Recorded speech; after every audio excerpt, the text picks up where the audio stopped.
পেয়ে গেছি ওই গেট। কিন্তু ওই দরজার পিছনে কি আছে স্যার? ওই গেটের ভিতরে একটা পরী আছে, সে আমার চোখ ঠিক করবে। আপনার চোখ তো ডাক্তারও ঠিক করতে পারবে না, আমার এই চোখ পৃথিবীর কেউই ঠিক করতে পারবে না। চলো। পরী, কোথায় আছো পরী? স্যার, এখানে কোনো পরী টরী নেই, চলেন আবার ফিরে যাই। হ্যাঁ, আম গাছি তরমুজ? আরে এত দূর যখন এসে পড়েছি তাহলে একটা ফলই খেয়ে নেই। আরে স্যার, আপনার চোখ কানা বলে কি আমার মেন পয়েন্টও কানা করে দিবেন নাকি? সরি সরি, আবার ডিলা দেই। আরে স্যার আপনি থামেন, এবার আমি মারি।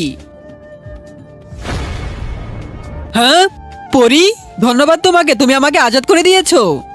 আজাদ? কিসের আজাদ? এই পৃথিবীতে একটা রাক্ষস এসে পড়েছে, ওই রাক্ষসটা আমাকে বন্দি করে দিয়েছিল। হ্যাঁ, ওই দেখো রাক্ষসটা এসে পড়েছে। ওর থেকে যদি আমাকে বাঁচাতে পারো তাহলে তোমার আমি একটা উইশ পূরণ করব। ঠিক আছে পরি, তুমি আমাকে এর মতো বড় বানিয়ে দাও, একে আমি মারবো।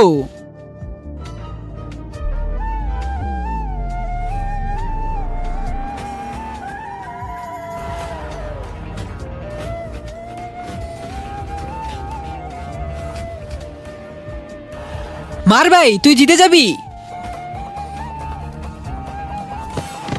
তার আগে তুমি বড় বড় সেলিব্রিটিদের ছবিতে লাইক করো। আজকে দেখি বাংলাদেশ সেনাবাহিনীর জন্য কে কে ভিডিওটি লাইক করে চ্যানেলটি সাবস্ক্রাইব করে দেয়। আসলে আমি দেখতে চাই তুমি বাংলাদেশ সেনাবাহিনীকে কতটা ভালোবাসো। ইয়েস। পরি, মরে গেছে রাক্ষস, এখন তুমি আমার ইচ্ছা পূরণ করো। আমার ইচ্ছা হলো আমার দুইটা চোখ সেম টু সেম করে দাও।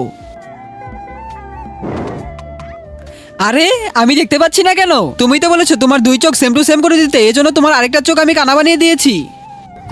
আরে না না, আমার আগের চোখ আবার দিয়ে দাও। আনতে পারবো না, আমি একটা উইশই পূরণ করতে পারি। আরে বাপরে, এর মানে আমি বড়ই থাকবো। হ্যাঁ, আমাকে আজাদ করানোর জন্য থ্যাংক ইউ, বাই বাই। আরে শালা, তোর জন্য আমি ফেসে গেছি।